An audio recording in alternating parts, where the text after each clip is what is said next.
The year is 1962. Somewhere inside a building with no public address, a woman is doing math that no machine on Earth can verify. She is not a general.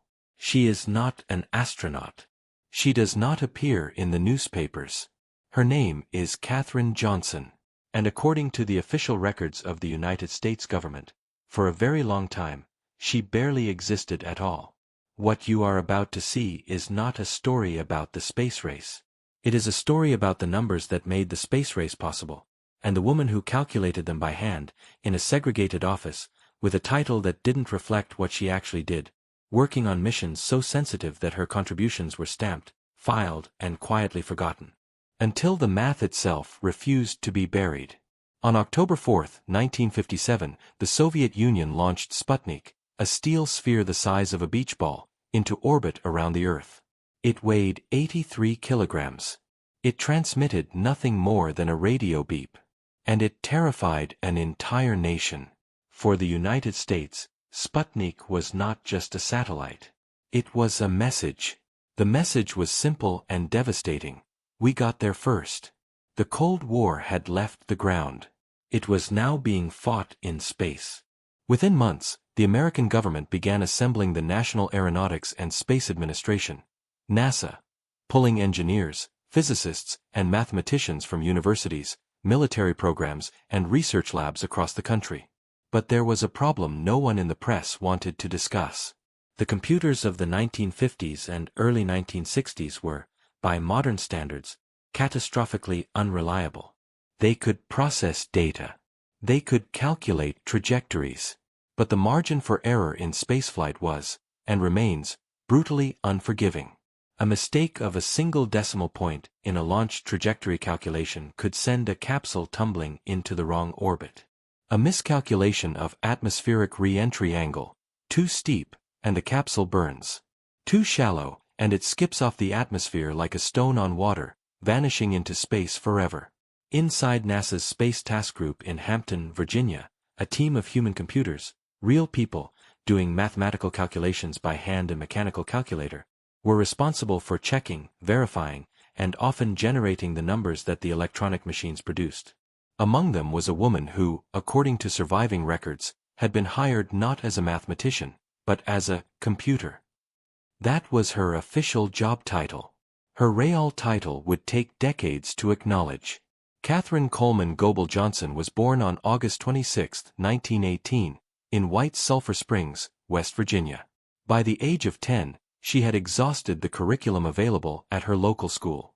There were no schools in White Sulphur Springs that would accept black students past the 8th grade. Her father drove the family 120 miles, each way, so Katherine could attend a school in Institute, West Virginia, a school affiliated with West Virginia State College. She graduated from college at 18 years old. She was offered a faculty position at a black graduate school. She declined. She wanted to do research.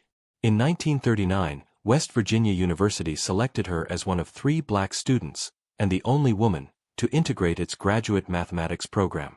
She left before completing the degree, to start a family. It would be 15 years before the path reopened. In 1953, Katherine Johnson was hired by the National Advisory Committee for Aeronautics, the predecessor of NASA, to work in what was called the West Area Computing Section. The West Area Computing Section was a segregated unit. Black women. Separate building. Separate bathrooms.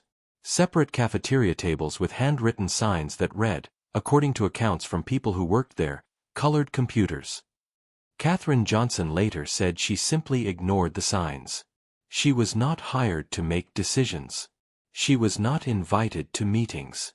She was a computer, a human instrument for executing calculations that engineers designed and engineers would present.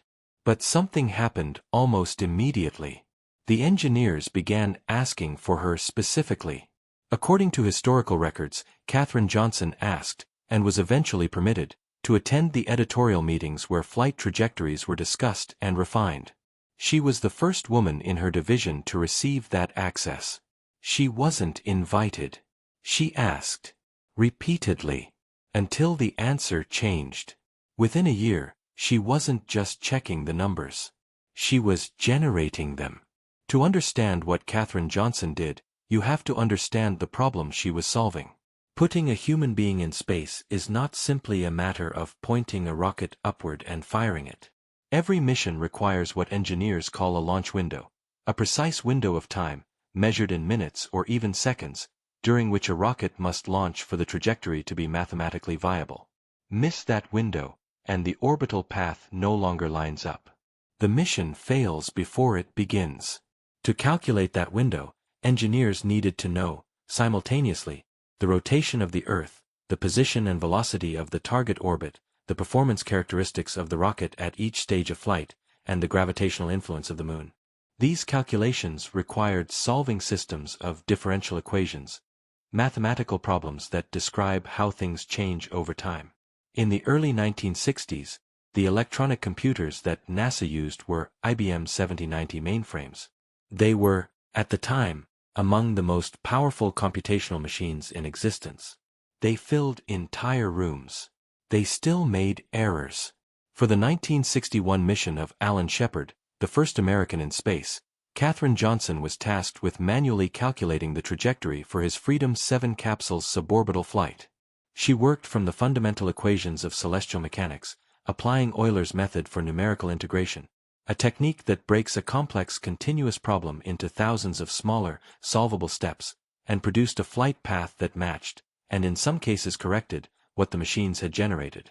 According to records from the mission, her calculations were used directly. She did not use a calculator with memory.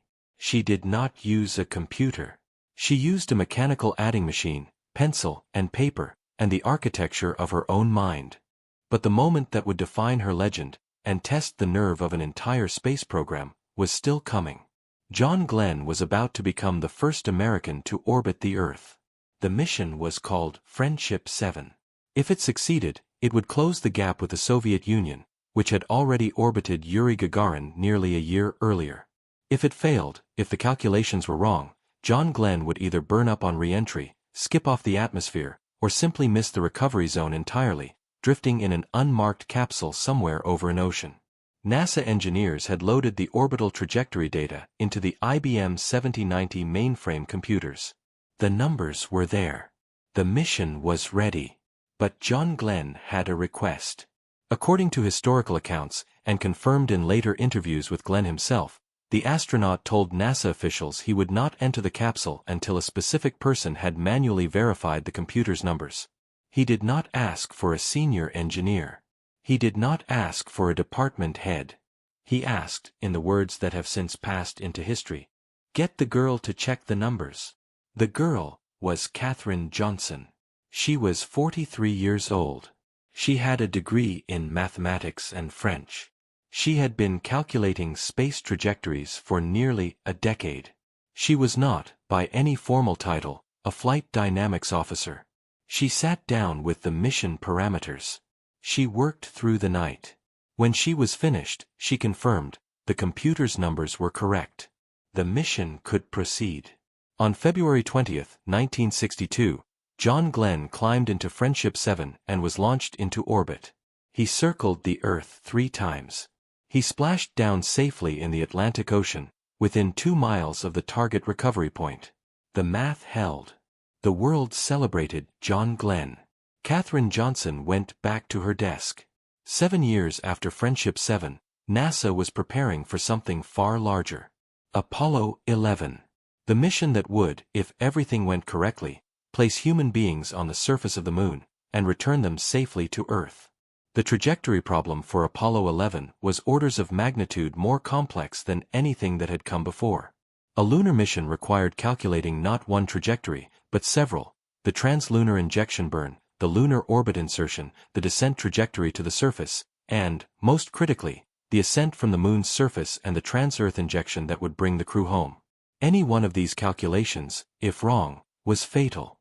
Katherine Johnson co-authored a report, one of many she produced during her career, that provided the navigational equations used to synchronize the lunar landing module's position with the orbiting command module. Without that synchronization, Neil Armstrong and Buzz Aldrin could have descended to the Moon's surface. But there would have been no way to return.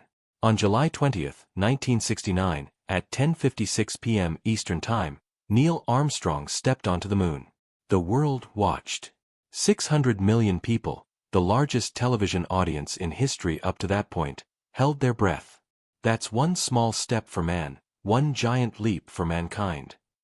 The names that filled the newspapers the following morning were Armstrong, Aldrin, Collins, NASA, America. Katherine Johnson was not mentioned. She was not invited to the press conferences.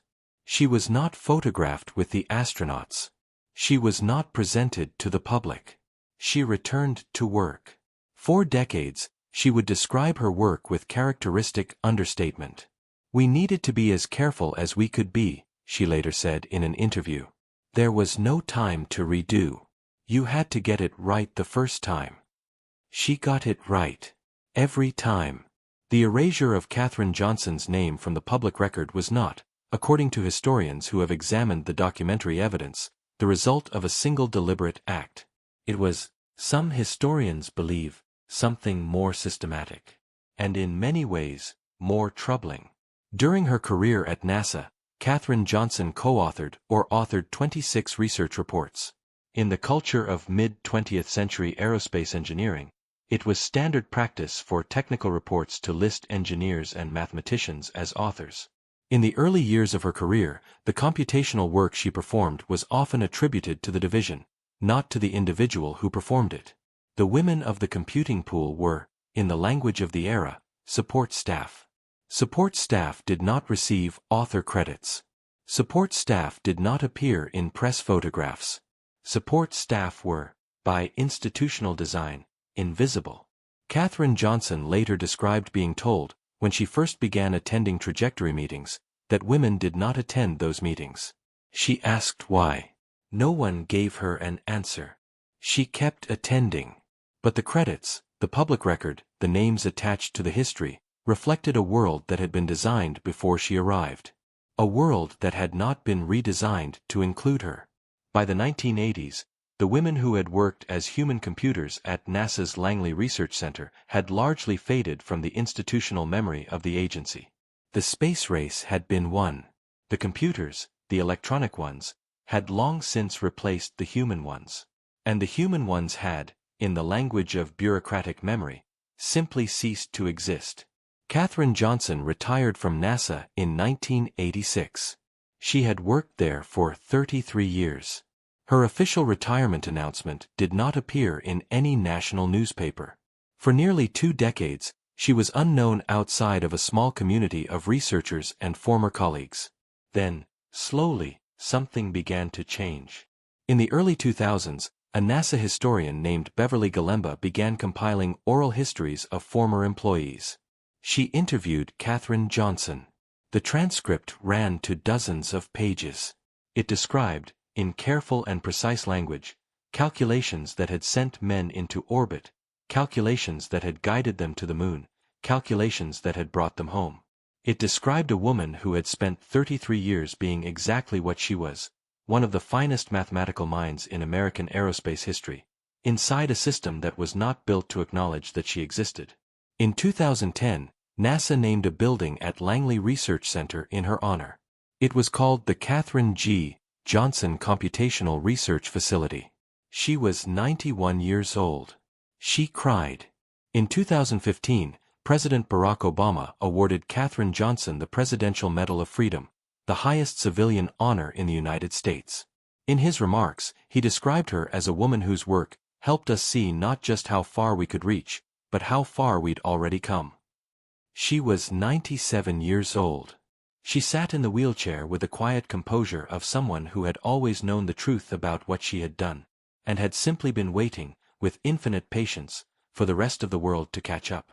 In 2016, the book Hidden Figures by Margot Lee Shetterly brought her story, and the stories of her colleagues Dorothy Vaughan and Mary Jackson, to a global audience for the first time. The following year, the film adaptation was nominated for the Academy Award for Best Picture. It was seen by tens of millions of people around the world. For many of them, it was the first time they had ever heard the name Katherine Johnson. Katherine Johnson died on February 24, 2020. She was 101 years old. In a statement, NASA Administrator Jim Bridenstine said, "She was an American hero and her pioneering legacy will never be forgotten." But here is the question that the historical record cannot fully answer, the question that lingers like smoke in an empty room. How many others were there? How many women sat at those desks, in those segregated rooms, in those buildings with signs above the bathroom doors, and calculated trajectories no one would credit them for? How many reports exist in government archives with names that history has not yet recovered? How many small steps depended on giants whose names we still don't know? The stars don't forget. The math doesn't forget.